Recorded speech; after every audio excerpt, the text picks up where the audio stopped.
Bismillahirrahmanirrahim. Assalamualaikum warahmatullahi wabarakatuh. Salam sejahtera untuk kita semua. Selamat sore.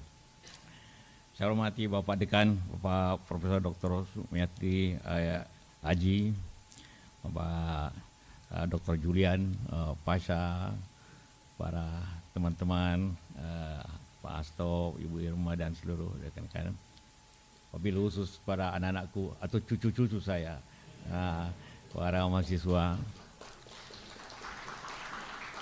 Dulu saya juga suka pakai jaket kuning, cuma sedikit lebih tua sedikit, sebagai ketua Golkar.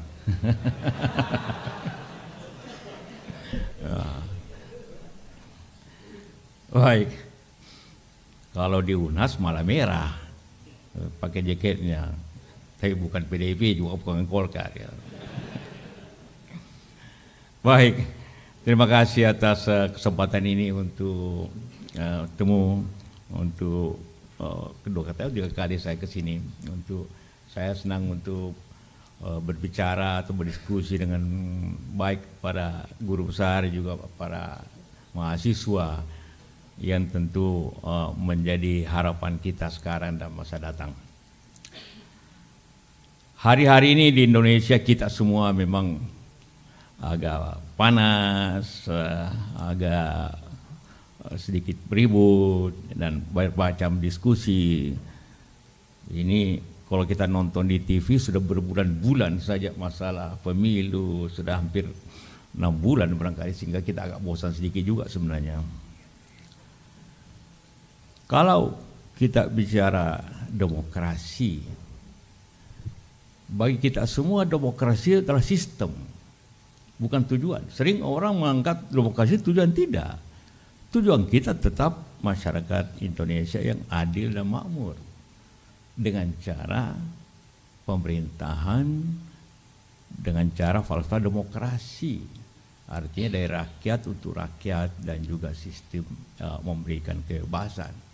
Jadi inilah proses inilah. Karena dari berbagai cara pemerintahan, semua kita menganggap bahwa untuk negara yang besar ini, sistem demokrasi lah yang dapat memakmurkan masyarakatnya. Walaupun banyak juga negara tanpa sistem demokrasi yang makmur, tapi karena dia kaya. Di dekat kita ada Brunei, tidak ada demokrasi, terbatas, tapi di makmur. Dan di Timur Tengah hampir semuanya tidak ada negara demokrasi seperti kita, tapi dia makmur. Di Singapura demokrasinya berbeda dengan kita. Oposisinya 3 orang aja, 3-4 orang dari 100 anggota DPR-nya, tapi dia membawa rakyatnya ke arah lebih baik. Jadi memang, tapi negara seperti ini tentu dibutuhkan balancing, koreksi, peringatan yang dilakukan oleh oposisi dalam bentuk berbagai cara. Tidak perlu berlawanan, karena di Indonesia tidak ada partai yang mengatakan oposisi, tidak ada. Hanya penyeimbang atau apa gitu, tidak ada bahasa oposisi. Karena itulah selalu dipakai dengan cara ini kegotong royongan pemerintahan. Dalam sejarah Republik kita, demokrasi juga bermacam-macam. Waktu zaman Bung Karno, demokrasi terpimpin. Zaman Pak Harto, demokrasi Pancasila. Yang pada intinya sekarang ini demokrasi ya, lebih terbuka, walaupun kemudian nanti kita lihat masalah-masalah yang kita hadapi. Itu hal yang pertama. Yang kita bicarakan ini sistem, karena sistemlah yang dapat mencapai tujuannya masyarakat kita.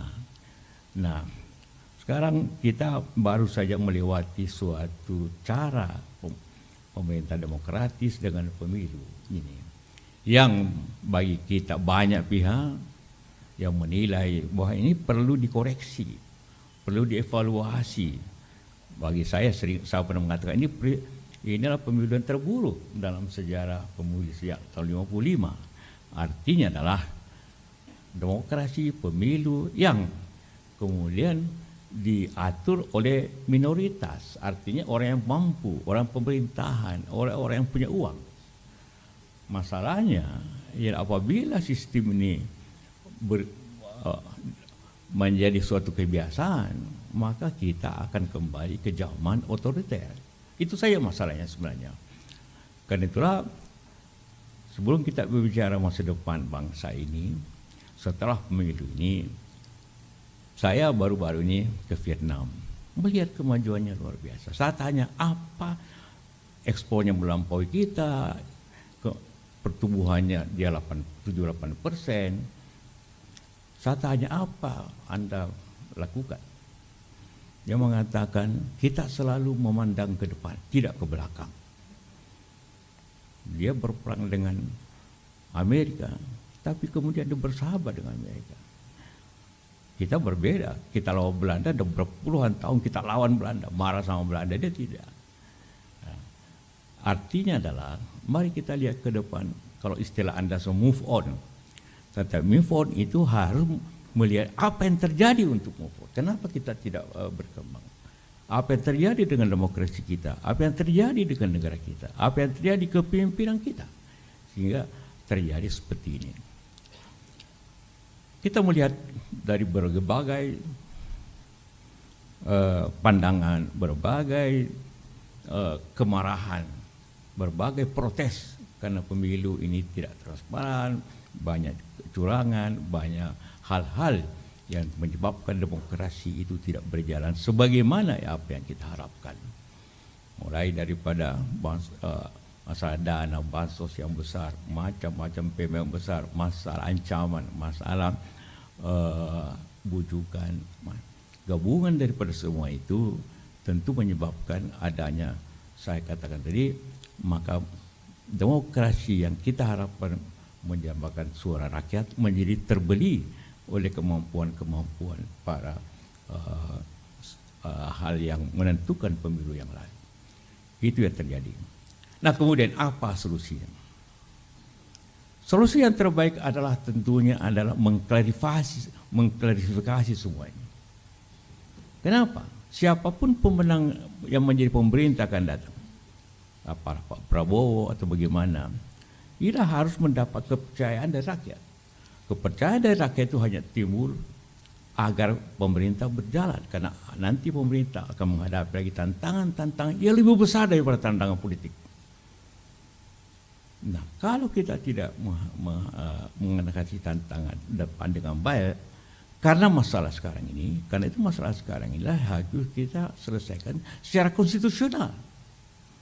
Karena apabila tidak konstitusional masalah ini, maka akan selesaikan dengan parlemen jalanan, demonstrasi di seluruh Indonesia. Itu menyebabkan kita mundur lagi pada situasi yang akan datang. Jadi marilah kita selesaikan masalah ini secara konstitusional. Dan salah satu yang konstitusional ya tentu di parlemen. Yang sekarang ini contohnya angket atau apapun, pansus dan bagaimana, harus diselesaikan di situ supaya ini negara berjalan. Jangan kita rusak negara ini dengan cara merusak negara lagi. Kita perbaiki negara yang mengikut kesulitan dengan cara yang benar. Halo, selamat berjumpa dengan saya Anika, pembaca berita podcastnews.id. Saksikan terus konten-konten menarik dari kami. Jangan lupa subscribe, like, dan komen. Terima kasih.